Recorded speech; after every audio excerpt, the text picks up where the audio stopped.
He's coming. The reason we're late, we got lost, too.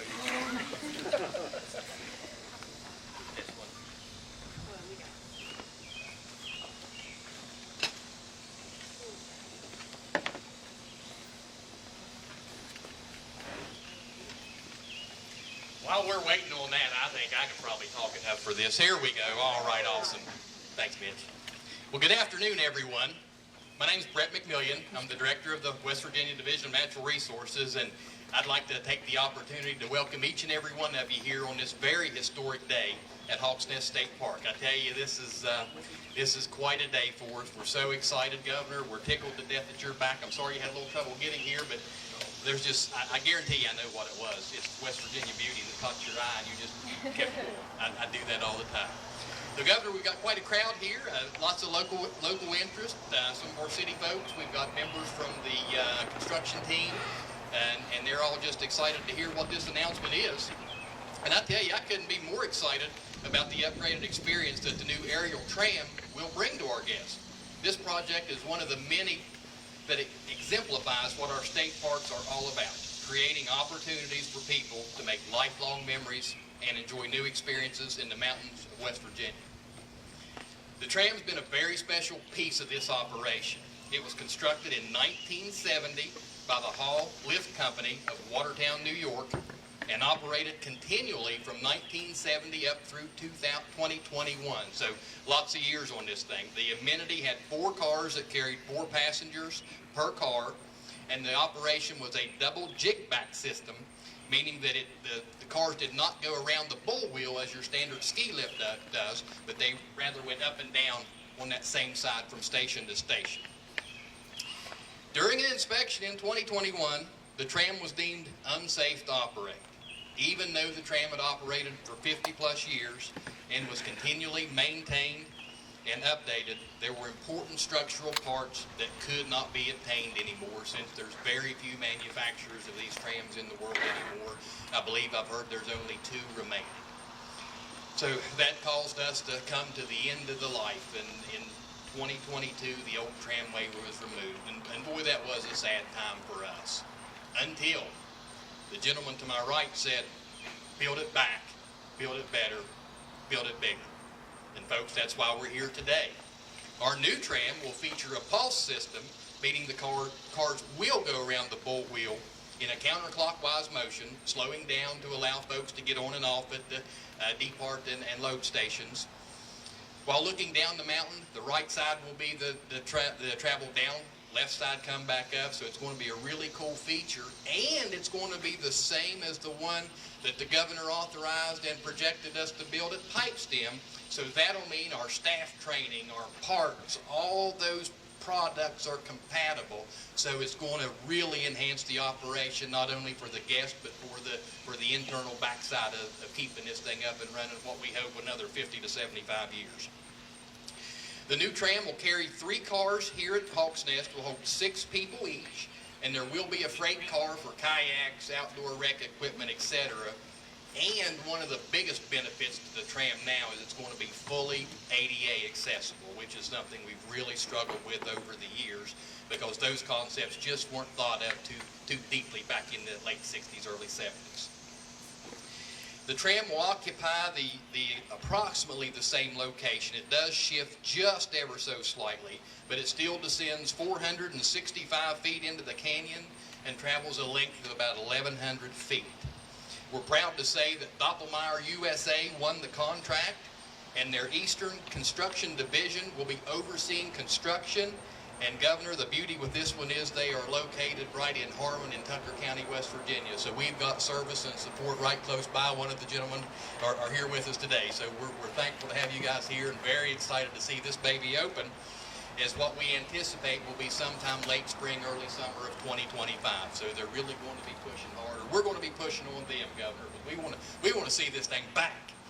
So I can't wait to see that. But I won't ramble too much about it. I do want to take just a moment to introduce the young lady to my right, who has become a phenomenal force in tourism business in West Virginia. She is one of the reasons we are here today, as far as the new amenities, the facilities, the numbers. Her and her team, I tell you, Governor, I don't have to say anything to you. You know how rock stars they are. It is unreal the work that they do for us. So Chelsea, come on up and talk to us. I can't thank you enough, and I'm happy to say you are the best partner we've ever had. Thank you. You are too kind. I thoroughly enjoy working with state parks. It's one of my favorite parts of this job. And in particular, seeing all the progress that we've made as one giant team. So today is an exciting day. I will tell you, it feels like I get to do a lot of these, right? Like, we've made so many improvements. A lot of you are at events with us all the time. We just announce things over and over and over, upgrade after upgrade after upgrade. And all of you see the happy days. But I will tell you that there have been some unhappy days. And one of those days was the day that Brett mentioned when we realized we had to take this tram out of commission. So right about the same time, we received word that the tram at Pipestem and the tram at Hawks Nest could not be repaired. And when we started looking at the estimates to it, we just said, there's no way. We can't afford to replace both of these trams. It far exceeds the budget that we have. We're going to have to take this tram down. So we went to the governor to say we might have enough money, to do one tram. So we want to know which of these two trams you want us to save, Hawks Nest or Pipestem. And it was a very unhappy day for me. The governor did not appreciate me coming in and thinking that what we were going to do was eliminate a tram. He looked at us, like Brett said, and said, build it better, build it back, do all of these things, and he said, build it now. So we immediately started working on it. It's taken a little longer than it probably you had anticipated, but we've got it done right, and we're not just building it back, we're truly building it back better with all of these amenities. So I want to thank the governor for continuing to be the cheerleader for state parks, for always pushing us to think bigger and always finding the funds and working with all of our partners to make sure that we can do every one of these enhancements. So these are just two projects. But over the last seven years, we've actually done more than $250 million in improvements at these state parks. Yeah.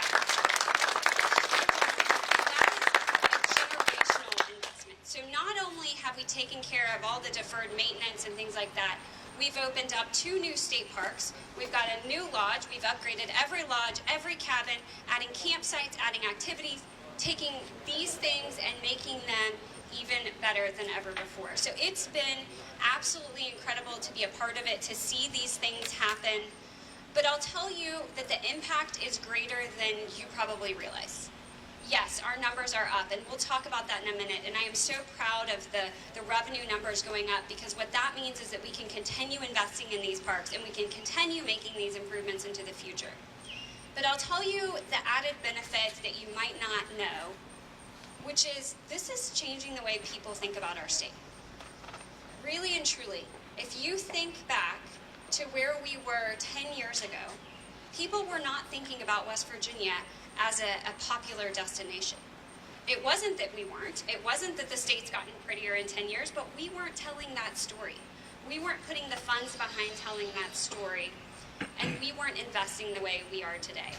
So I'll let the governor talk a little bit more about his vision for tourism and how it's come to life.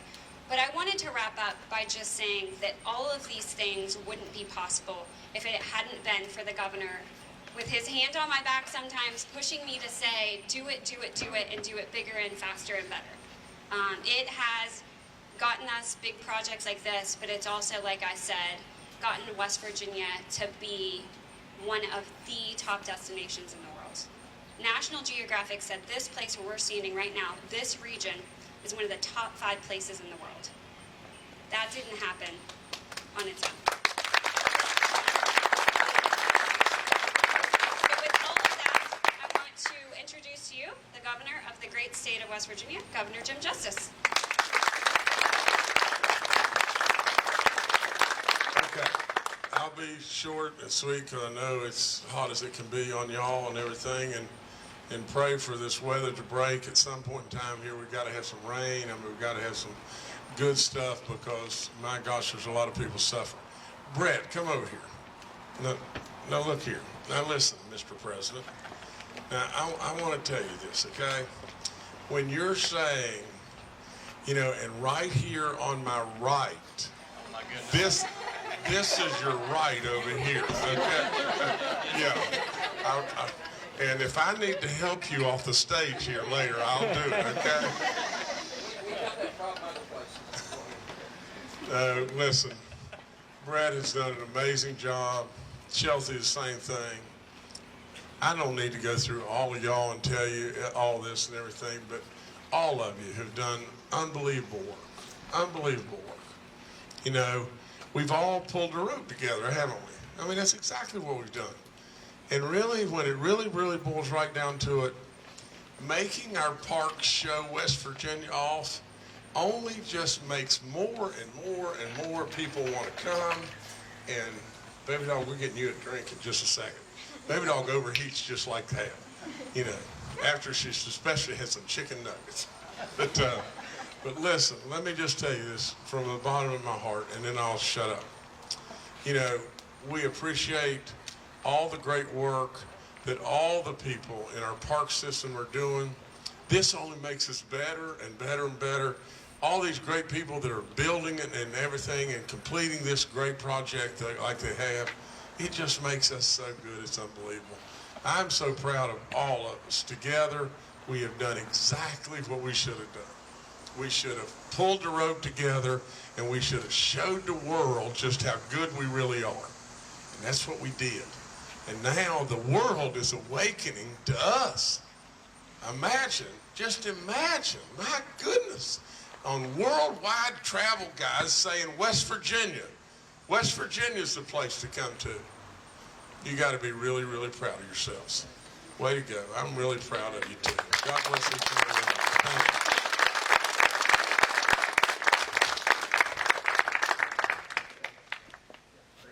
Governor, I have one more thing. This is really quick. Okay. But I know she's hot, so I'll go quick. But you all know that, well, you may not know. You don't live in state government. You don't realize that July 1st is a really big deal. We close out our fiscal year. And every year for the last 6 years, with the exception of COVID, we've come and reported year-over-year growth for state parks. But Governor, we have a really big announcement for you. We closed the fiscal year hitting a big milestone. And it's over here on this board. Brad, if you want to unveil it, or Governor, if you want to unveil it. We have some big news. Brett needs some help. I need all the help I can. So for the first time in state parks history and in the state's history, annual revenue at West Virginia state parks surpassed $50 million.